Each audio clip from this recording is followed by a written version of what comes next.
Hello everyone and welcome back to Let's Play Blaster Master Zero. In the last part we finished off Area 2, now it's time for Area 3. Jason, it looks like Fred's signal's coming from this vicinity. Is there any way we can get a more specific location? Well, looks like I can only receive the signal, not trace it. Sorry, this is the best I can do. It's not your fault. We'll just have to search for him the old-fashioned way. Hang on a second, it looks like the systems here are still in operation, and have been so for a while. Let's stay on high alert, never know what might happen. Area 3's entire gimmick is conveyor belts. A lot of them. They push and pull you, and there's not much else to them beyond that. With that said, though, while this gimmick, if I recall correctly, was in the original game, they've added something new to it we'll see later on. Now, Eve is a bit of an odd character. I'm not going to go into specifics about this incarnation yet because we're still only in Part 3. But Eve has been a character for the Blaster Master games for a while. She first appeared, I think, in Blasting Again on the PlayStation, I want to say, as something. But the interesting thing is she's technically been around since before Blaster Master 2 was even a thing on the Genesis, because she was a part of the novel for the original Blaster Master game. And they just kind of adapted her, which is kind of a weird trend with Blaster Master games and just kind of incorporating various parts of the Japanese and American lore.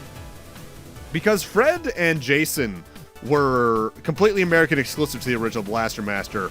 The original protagonist of the first game in Japan was, I think his name was Kane Cornett or Kane Gardner, alongside his girlfriend, I think, Jennifer Cornett or Gardner. I think I have the last name switched there. I'm not entirely certain. And it's just kind of weird because they, like, the Zero games, as we'll see as we go through, kind of do their best to incorporate all the lore together in a way. Because, like, for instance, the name Sophia the Third was a thing in the Japanese Blaster Master, which I think was called Metafight. But it was the name of the planet we're on and not the tank. The tank was just called a Metal Attacker. Whereas I believe this game even directly calls the Sophia Metal Attacker number something something something Sophia the Third. Which, that's just cool. I appreciate that they're keeping in mind all of the lore from the various prior games. Either way, as we were seeing there, the secondary gimmick added to Area 3 here is that there are now specific conveyor belts you need to stand on and trigger with your own Sophia tires, or treads, I guess. They're more like tires, aren't they? And when you activate them, platforms will raise or lower that you need to get onto. There are two types of that specific conveyor, though. Green, which locks the platform in place after you've completely rolled it up. And yellow ones. The yellow ones don't stay in place. They'll immediately begin heading back. Essentially, they're timed platforms. And the conveyor belts even head into the top-down areas. They'll push and pull you all over the place, though it makes walking faster if you place yourself correctly. And we also get this song, which, God, I love this soundtrack. And the boss for this entire area is obliteration lasers. They're just the lasers we've been seeing throughout the past few areas. They'll just kind of stand still and patrol back and forth. Just fire your weapon at them en masse, and you should take care of them, no problem. The counter shield's really good here if you're good with timing. Unfortunately, I am not when there's that many enemies. And for beating that, we get the flash bomb, a sub-weapon that emits a bright light that stops enemies in their tracks. May be useful in dark areas. This is my least favorite sub-weapon in the game.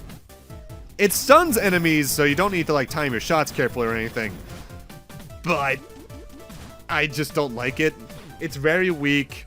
It does light up dark areas, as the name would make you think it does. Not a fan, really. But it does allow us to light up the dark dungeons, and I think every area going forward is at least going to have one. So they're still going to get used, they're just not useful to me. Their damage isn't as good as the standard grenades or any of the other utility of the later sub-weapon types we're going to get.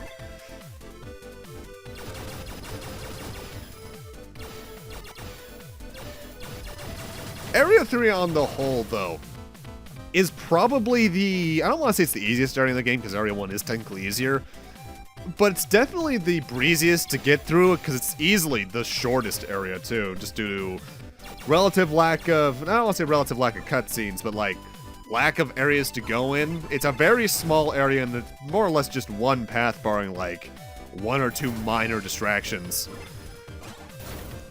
Which is odd because if I recall correctly, this was like one of the largest areas in the original game.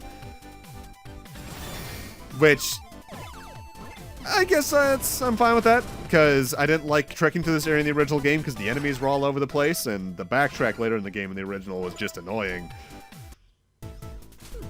Also, moving forward, whenever there's a dungeon I'm entering just to get the dungeon, the area map, I'm going to be cutting out of it after we grab the map, because it's just going to be me walking backwards anyway. Because map dungeons and the ones that are just like refill stations, so to speak, are the only ones you have to actively walk out of. Any of the ones that have bosses, you get warped out of, so it's basically me treating it as the same thing. Because walking out's tedious.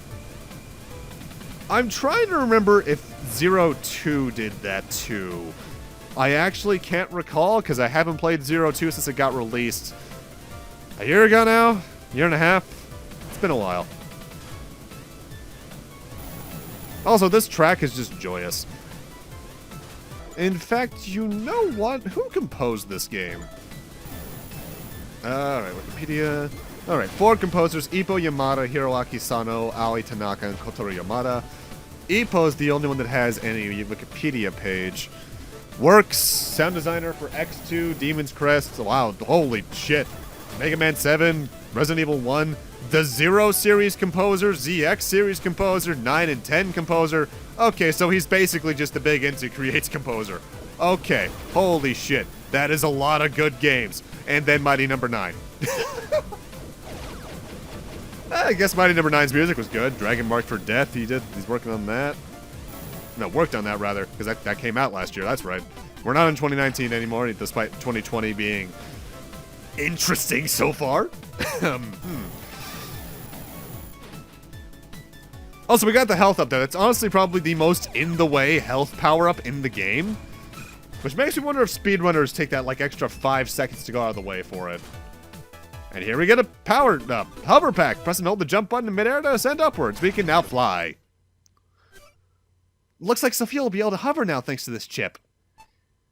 Press the jump button in midair to stay airborne, but make sure you keep an eye on your SP. That's awesome, but what was a chip doing in a place like this? Ah! What the? Jason, look up! What is that gear? It's friggin' huge! I know it sounds crazy, but it looks like that's a mutant. Crap, did that thing lure us here using that chip as bait? Watch out, Jason. Here it comes. Alright, new boss, the uncontrollable engine, Central Gear. The only spot you can hit is the obvious eyeball. However, you can only hit it either by using things that pierce terrain, or by shooting it directly through the hole that's obvious in the gear. However, that's also where all of its attacks come from. It has a giant electric laser that'll rotate around, and if it misses you by you jumping, it then tries to fire, I think, a second and then a third time until it hits. It can also send some enemies up along the chain, in which case it'll come across the other chain on the other side and then try to fly into you. I think it has one other attack, but if you're very quick about your firing, this is a very quick and easy fight. I like it a lot, though, because truly, the Sophia 3rd is a weapon to surpass Central Gear. Phew, made it out alive. I can't believe that thing was a mutant. Yeah, I was surprised too, but I truly believe that you could defeat that thing. That was all thanks to your support, Eve. You're welcome. Hey, Fred's signal's disappearing. What's going on? Can't get a read on his signal? Yeah, I got nothing now. Sorry, if I would have kept an eye... Don't sweat it. If you find it again, let me know. And that's the only reason we came over here. Now that we can fly, we can go somewhere else now. What you're, I guess, supposed to do is either just backtrack, remembering, oh yeah, there's a thing I couldn't get to earlier, or talk to Eve with the receiver option, and I'll be doing that in a bit. For right now, though, I want to go under this little pathway because there's one last dungeon here in Area 3. There's also one of the rare times you can take on a dungeon after beating the main boss of an area. Because usually the main boss is the last thing you do in an area, barring like maybe one extra thing you have to go out of your way for to get the health pickup. I think this is the only time in the game there's outright another dungeon. And there I go, shooting to the music. Honestly, shooting to the music with the wave beam especially is surprisingly fun to do. I don't know why it is, but just the sound design of it just goes so well with the music.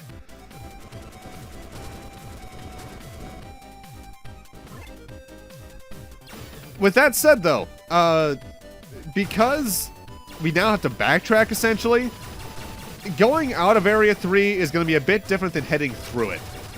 What I'm doing is, in the two occasions this game makes you do a not massive, like a larger backtrack, I am going to be jump cutting to key points. Namely, if there's a new pathway that you can take as a shortcut, or just straight up to the exit. That more or less means I'm mostly just cutting out Area 3, because Area 2, there's a couple rooms I haven't shown off yet. But otherwise, yeah, you'll see how it goes. But now it's time for an old boss, the photo phage. This was the original boss of this area in the original game. It is a series of blocks that spawn randomly throughout the room. You shoot them, and then they die. If you don't shoot them fast enough, they will become invincible and just kind of stay still, letting the other one spawn until the next one, the one that already went, gets its turn again, in which case, it'll start moving again. I believe if you let more than one spawn on screen at a time, what starts happening is that they all will shoot at you at once. But if you're very quick on the draw, this thing doesn't get much of a chance to do anything, really.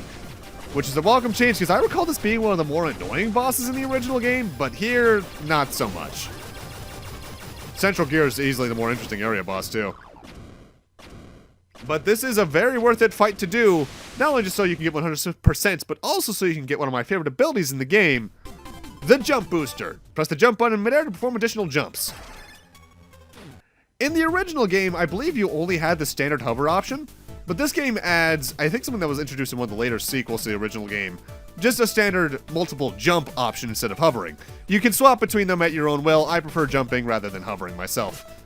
With that, let's, I believe, talk to Eve after I equip the booster. We've totally lost track of Fred. Man, that sucks. There's also a chance that Fred's signal is too far away to pick up. If we head to a different area, we may be able to get the signal again. It doesn't seem like there's anywhere new we can go in the industrial area with Sophia's current abilities. Is there anywhere we saw that looks like we could access it with the hover ability? I can think of one, but man, we're really gonna have to backtrack. My words, exactly, Jason. So yeah, we now need to head all the way back to Area 1, the first room in the game to be specific. But along the way, I might as well show the pathway to get out of Area 3. Starting off with the room, I believe, where we got the map. You can just double jump up here if you're better with aiming than that. That was kind of a sad jump. After getting some SP back, here we go. When it comes to restoring your SP by just waiting around, it regenerates at a good enough rate to be like you're not there for a minute waiting. But it also regenerates slowly enough that they make it so you want to use the actual pickups. Thankfully, the game places health and SP pickups at a decent enough volume throughout the areas that you're either never too far from one, or enemies will drop them at good enough a rate that you don't have to worry anyway. The game isn't hard. It gets harder later on, of course, but the game's difficulty is fair throughout, I'd say. I've honestly never played the higher difficulty that you unlock after beating the game, though, so I'm not sure how that mode is. Just because this is the kind of game I play once in a while, then I'm like, that was fun, I'm good for a while now, and then don't go back for a good bit. Like most Zelda games, honestly, unless its name is Majora's Mask. I haven't done my yearly playthrough of that yet. I should really get on that. Either way, the main reason I'm not cutting through Area 2 is we still haven't gotten the health power-up in this area. I think this is the only health power-up in the game that requires you to come back to it, because all the other ones, more or less, you get on the first visit. Which I guess is their way of saying, yeah, you're going to have to backtrack anyway, so you might as well. But they could also do that for like 3 or 4 others, so don't know exactly why. Which is something I believe, if I'm recalling correctly, Blaster Master 02 does a bit more of. Mind you, 02, with it the way its levels are structured, requires a bit more backtracking anyway, just because the areas are overall smaller. But I think it overall makes for better level design with how they did it in the sequel.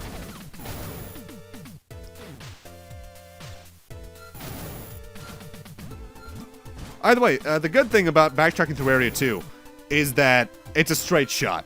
You just head forward, shoot the rocks that are there, and you're already at the exit to Area 2.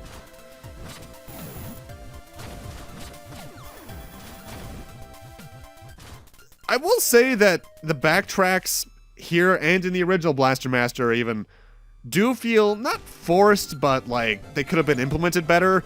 I have a feeling the only reason they kept these in is because they were in the original game. It's like why Zero Mission makes you get the long beam again. It's because it's a remake of the first game. If this was a proper, like, sequel to the first game with similar ideas, they probably would have just negated this entire idea entirely. Or at least done it so there's more backtracks and that they were better implemented. Either way, now that we have the hover and jump, double jump ability, we can now climb this left wall. Notable, there's actually an island in the middle of this area that has mostly just a bunch of health items, if I recall correctly. But if you're playing as some of the optional DLC extra characters, you can actually find some of your power-ups over there. Namely, I think Gunvolt's final ability is located there. Either way, with that, I'm gonna need to end this off here. Thank you guys for watching, and in part 4, Area 4. See you guys then.